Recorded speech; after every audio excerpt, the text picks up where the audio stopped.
I'm Allison Campbell, the Associate Laboratory Director for the Earth and Biological Sciences Directorate, and I'm here with Scott Lea, who is the Capability Lead over the Microscopy group within EMSL. So Scott, tell me a little bit about yourself, how long you've been here, your background. Okay, so I'm a scientist in the area of surface analysis. I've been here at the lab since '93, first as a postdoc for 3 years, and then got hired on in the Materials and Interfaces group of the EMSL Directorate. Recently, I've been doing a lot of work as a capability lead of microscopy, and most of my effort at this point is focusing on basically building technology, primarily in the scanning probes, to enable cutting-edge science. Yeah. So what's your degree in? Are you a chemist by training or material scientist? I'm a chemist by training. And where'd you go to school? I went to school at Lehigh, did my undergrad, and then did my PhD at University of Utah. Oh, awesome. So you talked a little bit about some of the imaging work that you're doing. You recently got a new project funded by Biological and Environmental Research. Tell us a little bit about that project, what you hope to accomplish. The program for BER is basically to develop technology to look at biological systems on a high spatial resolution scale, looking at in situ capabilities.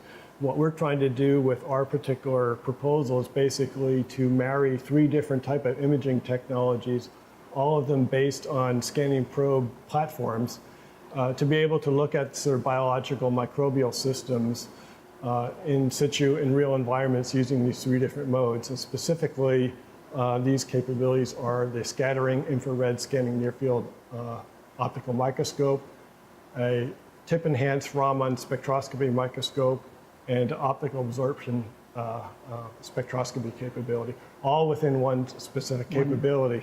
And the whole idea is basically, can we get this into a small enough platform to be able to make it transportable and, basically like be able to put deployable? field deployable and put it in actually different laboratories across the U.S. that researchers could utilize.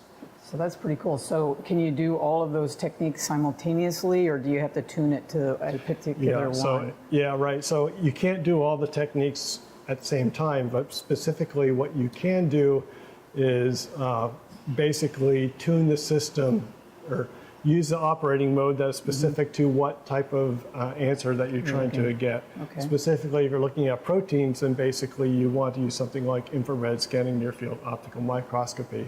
If you're looking at things like carbohydrates or lipids, then you start looking at things like Raman spectroscopy.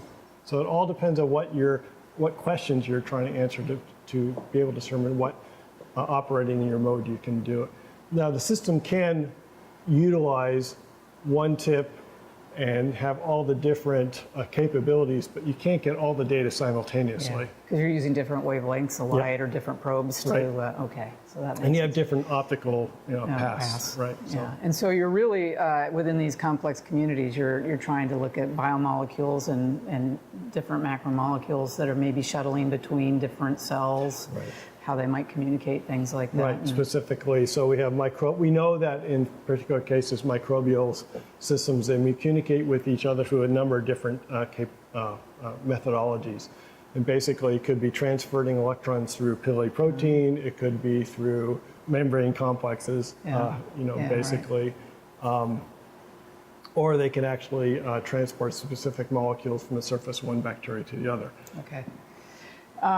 So you're a classically trained chemist, surface science, high vacuum techniques, right, originally? Yep. So how did a guy like you find his way into a biology project like this?